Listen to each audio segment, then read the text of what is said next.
The Columbia Workshop, radio's foremost laboratory of new writing and production techniques, presents The Trial by Franz Kafka. Today, for the first time on the air in the United States, the Workshop broadcasts an adaptation of a work by a remarkable Czechoslovakian writer named Franz Kafka, who died in 1924. Kafka is remarkable for the uncanny way in which his stories deeply foreshadow the disturbing events of the last few years in Europe. The Trial, which Kafka wrote years before the Nazis came to power, predicts the nightmare of such secret organizations as the Gestapo, and tells of courts of law which have ceased to be courts of justice. The story has been adapted for the Columbia Workshop by Davidson Taylor, with original musical score by Bernard Herrmann, to be conducted by Alexander Semler. Franz Kafka's The Trial, with Carl Swenson as Joseph K., and produced for the Columbia Workshop by Guy Della Chapa.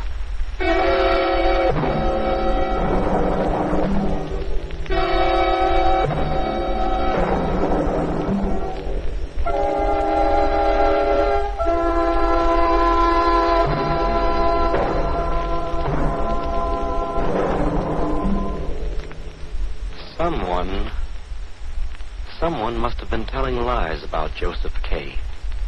For without having done anything wrong, he was arrested one fine morning.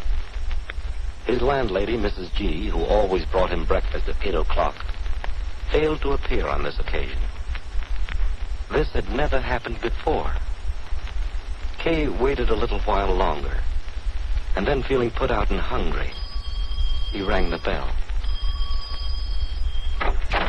Did you ring? What? Who are you? I say, did you ring? Well, Mrs. G. is to bring me my breakfast. He says Mrs. G. is to bring him his breakfast. It can't be done. What? The insolence. Mrs. G. Mrs. G. She can't come just now. And I wouldn't try to leave your bedroom if I were you. Well, I shall neither stay here nor let you address me until you have introduced yourself. You must stay in your bedroom, Joseph K. Didn't Franz tell you that? Oh, so his name is Franz. Well, what's your name? And what are you doing here? I'm going to get Mrs. G. and have you shown out. Oh, no, you don't. And you can't go out. You're arrested. Arrested? Arrested? What on earth for? We're not authorized to tell you that. You will go to your bedroom and wait there until sent for. Where is your warrant? He wants to see a paper. Why am I arrested? I demand to know. Proceedings have been instituted against you. You will be informed of everything in due course. I am exceeding my authority in speaking to you as freely as this. Well, I can't imagine what your authority can be. This is a country with a legal constitution and all the laws are in force. This is a time of peace. I'm a citizen. How can I be under arrest? Particularly in such a ridiculous fashion. Yes, show me your identification papers. Do you think you'll bring this fine case of yours to a speedy conclusion by wrangling with us, your warders, over papers and warrants? They're nothing but subordinates, but we know enough to realize that our officials are well enough informed about you. Otherwise, they would not have arrested you. Our officials, as the law decrees, never hunt for crime, but as the law decrees, the guilty are drawn toward the law. That is when we're sent out to make arrests. I have never heard of this kind of law. You've heard of it now, Joseph K., and you'll hear of it again.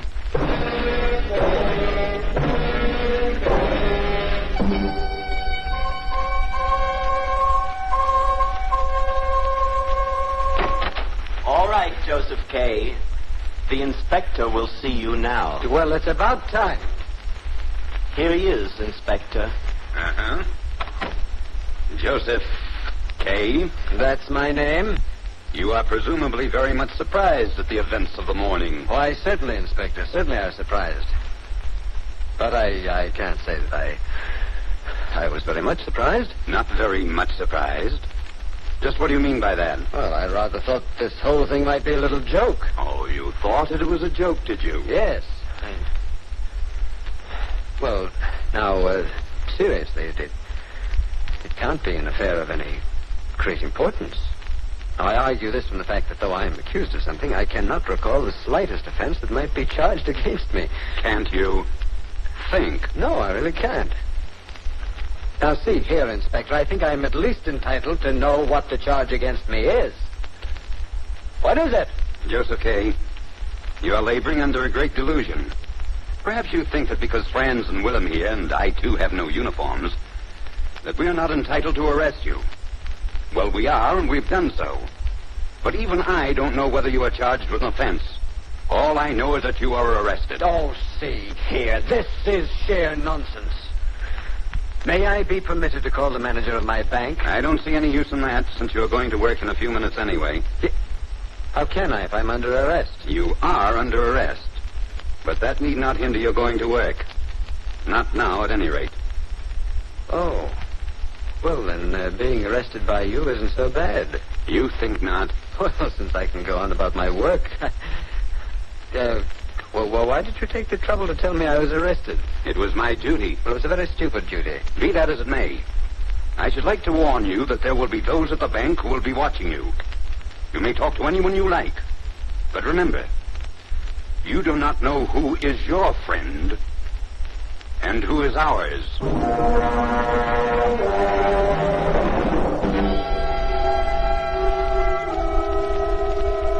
For some time, he walked the streets alone, but he could not see anyone following him. He reached his boarding house at 11:30. And when he let himself into the dark hallway, he saw a figure of a woman and thought it was a fellow lodger. Miss B? Oh, who is it? It's so dark here in the hall. Well, it's I, Joseph K. I'm sorry I didn't recognize you at first. I'd like to talk to you if you're not too tired. I realize that it's very late. Here in the hall isn't a very good place, is it? Would you come into my rooms with me for just a moment? Certainly not. You must remember that I scarcely know you at all. Couldn't what you have to say wait until tomorrow? Well, you are a secretary in the law office, aren't you? Yes, I am. Why? Well, today, I was arrested. Arrested? Mm-hmm. And you're free already? What were you arrested for? Well, I don't know. You see, that's why I wanted to talk to you. Was there a interrogation commission here with men not wearing uniforms? What? Yes. How did you know? Oh, that's bad. Why do you say that? To me, it seemed that it couldn't possibly have been serious. Oh, but it was. I've heard the advocate for whom I work speak of such cases often, and I even know a few of his clients who are involved in cases such as yours. Well, have you any advice that you could give me? Listen, I ought not to be here in the hallway talking to you in the dark at such a late hour. I must go now. But promise me one thing. If you decide to retain an advocate, let me know. I'll introduce you to Mr. H. Well, that is very kind of you, but I don't want anyone to be associated with me now that I'm involved in this case. I feel alone, and I don't want anybody to share it with me. You can count on me. Oh, I ought not to be saying this to you. I hardly know you. But before I go, tell me a little more about what the interrogation was like. What it was like? It was horrible. Horrible.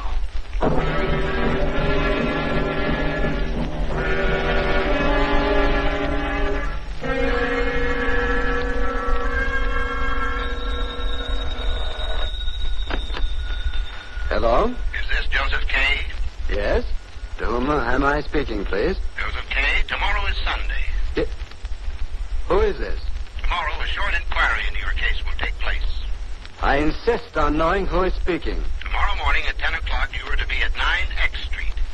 Of course, I don't need to remind you that you must appear without fail, and you must be on time. I shall certainly not be there unless you tell me who you are and by what authority you make this demand. The address is 9X Street.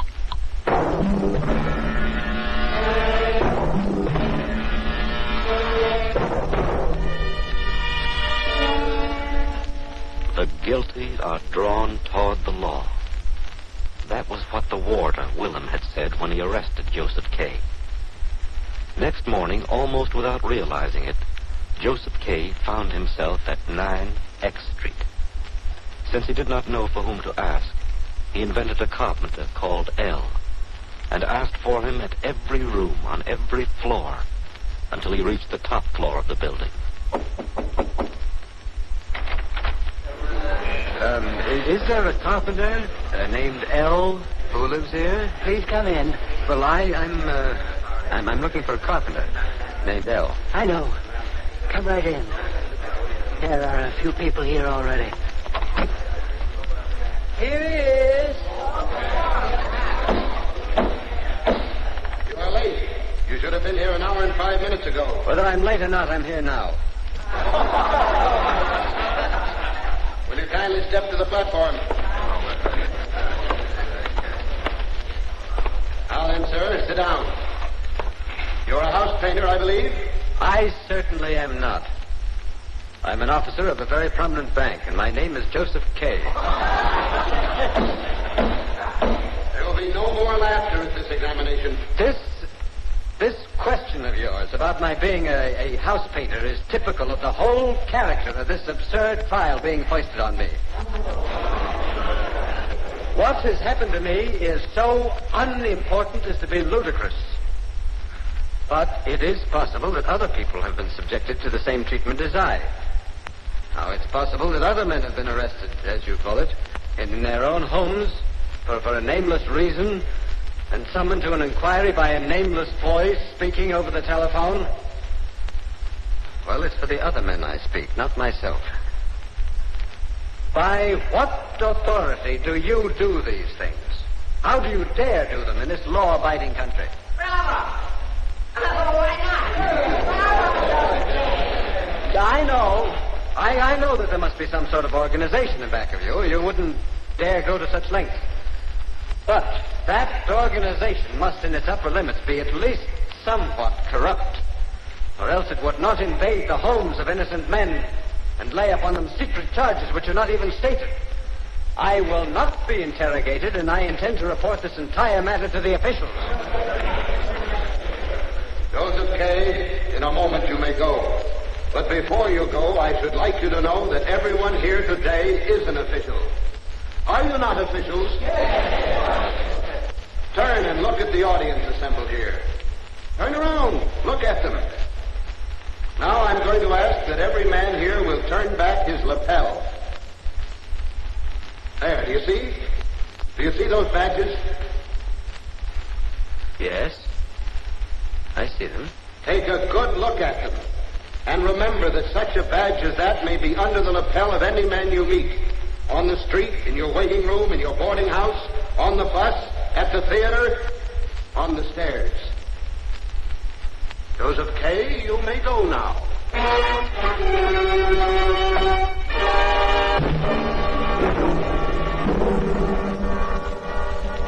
Joseph K. had never seen before any badges like those which he saw that Sunday morning. Nevertheless, he did not report to the authorities. First, because there was no charge against him. Second, because he was a free man. And third, because he did not know whether the court where he had been was in league with the authorities or against them. Days passed. A week. And then a month. Joseph K. felt overpowered by curiosity to know what was going on at the Court of Inquiry. So at 10 on a Sunday morning, he reached the head of the stairs at 9 X Street and came face to face with a law court attendant. Oh, hello. Well, you'd better go away. There's no sitting today. Do you want me to give the examining magistrate any message? Oh, why? Do you know him well? Oh, not well. I wouldn't say that. I sweep out here, that's all. I see. Well, I want you to take me to see him. Oh, you talk like that was easy. You say you want to see the examining magistrate. Mm-hmm. As though I, who sweep out the courtroom, could get you to him. I'll tell you where he lives, though. He lives in his offices right up that little flight of stairs. In the attic of this building. Oh. Well, I'm going up and find him. Oh, wait, I'll come with you. Let me open the door. Mr. Attendant, would you be so kind as to give this note to my judge when you see him? I don't dare leave here for an instant for fear the judge might pass by. Have any of the officials asked about me? Quiet, everybody. This is a new litigant. You don't want to make him nervous, do you? Here, you old fellow with a long beard. How long has your case been going on? I don't know, sir. But come on, tell the gentleman how long your case has been going on. For 25 years, I think. Don't talk so loud. There are officials behind every one of those doors. Well, I don't care about the officials. Tell me, old man, what are you charged with? If you please, sir, the attendant said you were a litigant, and I feel deeply for you, sir. You haven't seen as much of these courts as I have, sir. But if you were an official, I still couldn't tell you just now what I'm charged with. It's so hard to remember. But, well, you can't have been hanging around the law courts for all those 25 years without ever finding out what the charge against you was. What's all this noise? Oh, it's you, Joseph K. Yes. I demand to speak to you. Oh, you demand to speak to me now, do you? Yes, I demand it. May I come into your office? You may not. Why not? I'm entitled to know what's happening to my case. Listen to me, Joseph K. After all the contempt you have shown for us, I should not be even this lenient with you. But understand this. I have nothing further to do with your case. I know nothing else about your case. Now get out. Get out of here, I tell you. Get out! Get out!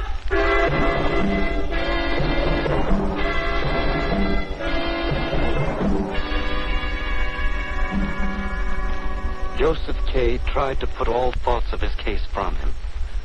There was no further summons, and though he sometimes thought he caught glimpses of his warders, Franz and Willem, when he glanced over his shoulder in a crowd, he was not sure.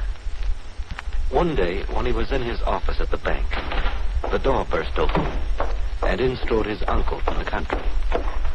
Joseph, I must speak with you at once. Well, hello, Uncle. Certainly you may speak with me. Go right ahead. May I speak freely here? Certainly, why not? What is this I hear about a trial? A trial? What trial? Just as I came into the anteroom to your office, I heard two men there talking quite openly. And one of them said, "I'm sorry that we had to be assigned to the trial of Joseph K." Joseph, what have you done? Uncle, you're as bad as the officials themselves. What do you think I could have done and still be free? Tell me, did the men who arrested you wear uniforms? No. And you do not know just what authority arrested you? Uncle, how do you know all these things? The Advocate H is one of my closest friends. His secretary, a girl named Miss B, heard him speak of me and saw a letter from me in which I mentioned you. So she wrote to me and begged me to persuade you to retain H as your legal advisor in this matter. Well, then there really are advocates who handle this kind of case? Oh, yes, and H is one of the best of them. Will you go with me? Yes. Yes, Uncle, I will. Yes, Joseph, before we go to see the advocate, let me ask you once again, are you an innocent man? Uncle, I believe that I am innocent. But you'll not find it possible to understand that sometimes, as when you told me just now about that conversation in the anteroom, I ask myself if it might not be possible that in some sense, I am guilty.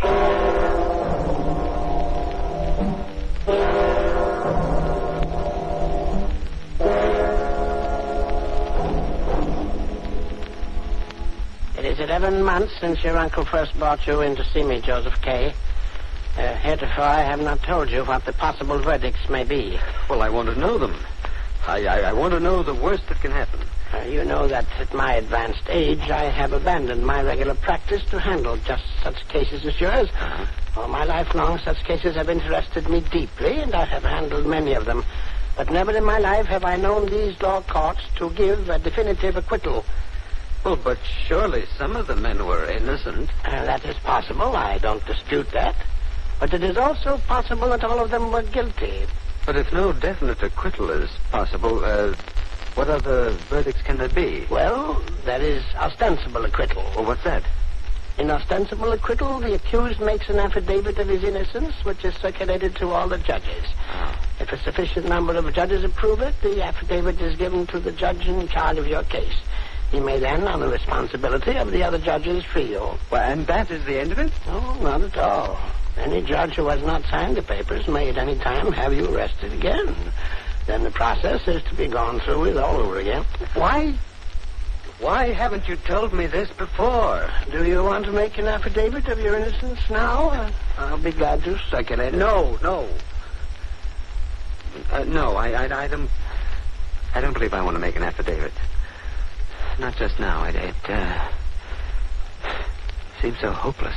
Well, it probably is just as well, particularly since we don't know right at the moment which judge has taken over your case, if indeed it has been transferred. What other possible verdict can there be besides a definitive acquittal and ostensible? Well, there is indefinite postponement. What does that involve? It involves keeping your case in the lower courts, keeping it from getting past the first stages. And that is what I have been doing so far. I have already explained that definitive acquittal is not open to you. You must choose between ostensible acquittal and postponement. I must be alone to think. I think I'll go into the cathedral and stand in the middle of the building. I must be alone. It's so hard for me to feel that I'm alone and not being watched. You will tell me your decision as to which cause you want to pursue. Well, what I want to hear is all the judges saying to me, Joseph K., you are an innocent man. We give you definitive acquittal. You will never hear them say that.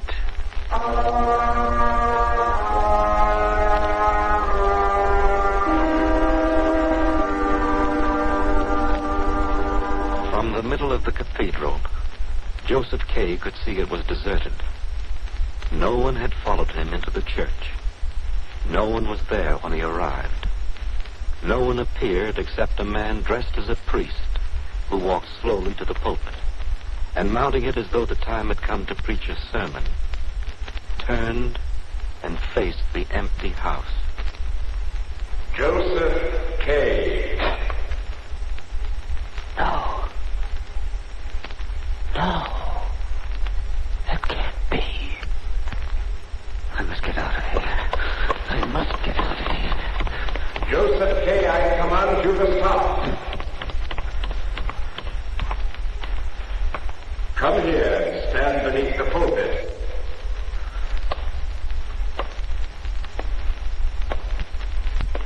How did you know my name? Are you also one of the officials of the law courts? Your name is Joseph K.? Yes. You are an accused man. Yes. Oh, this. So I've been informed that. Then you are the man I seek. Well, how could you seek me? I came here to have quiet. All your comings and goings are known. Your case is going badly. Yes, I know. Do you know of what you are accused? No. Can you tell me that? And you are innocent? Well, are you innocent? I've told you. I don't even know of what I've been accused. Why should you torment me? Answer me one thing. Are you an official? I am prison chaplain to the condemned men. Well, then there's a prison. Where is it? You are not yet a condemned man, but I fear your case will end badly. You are held to be guilty. Even though your case may never get beyond the lower court, your guilt is considered proved. Well, are you prejudiced against me? If you are, what is the verdict that's been decided against me? I am not prejudiced against you, and I do not know whether a verdict has been pronounced. But you... Can't you come down from the pulpit and talk to me? No, I must stay above you. But I have actually read the law, and I will tell you a parable which is told in the preamble to the law. A man went to the court, and there he met a great doorkeeper on guard. The man begged admittance to the law, but the doorkeeper said he could not be admitted at the moment. So the man sat and waited for many years, and at length he noted a strange thing. So he asked the doorkeeper, "How does it happen that during all the long years I have sat here, no one else has begged admittance to this door?" And the doorkeeper replied, "This door was made for you alone, and now I am going to close it.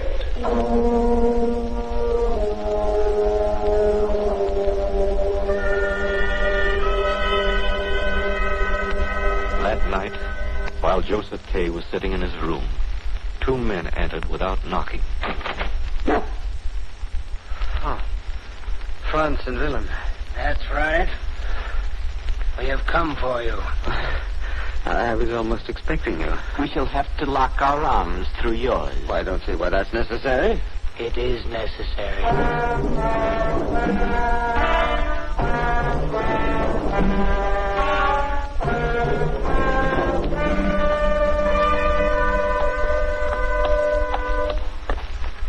Where are you taking me? This isn't the direction of the law courts. You'll see. Suppose I should tell you that I'll not go a step further. I wouldn't try it if I were you. Well, since neither of you will tell me what's going to happen to me, answer just one question. Now, I don't ask what my sentence is, even what I've been charged with. Only tell me, has the sentence been passed? Well, we might at Quiet, Franz. Not another word from you. We're nearing the quarry.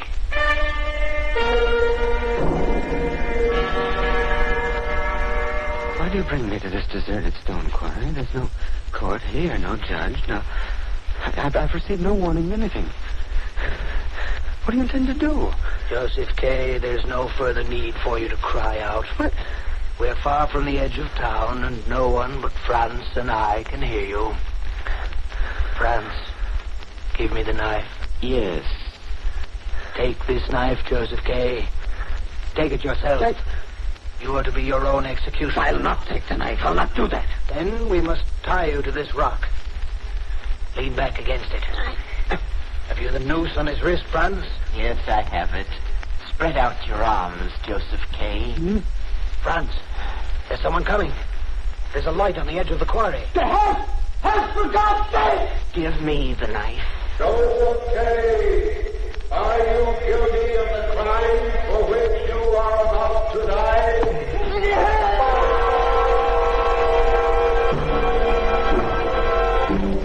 Are you guilty? Are you guilty? Are you guilty?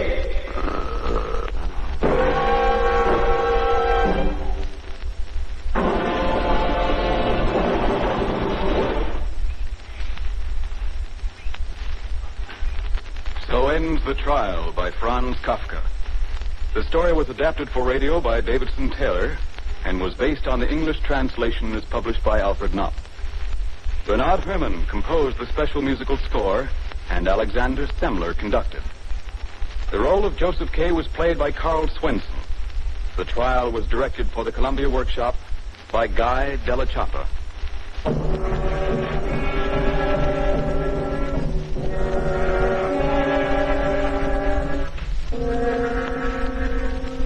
Your announcer is Sandy Becker for CBS, the Columbia Broadcasting System.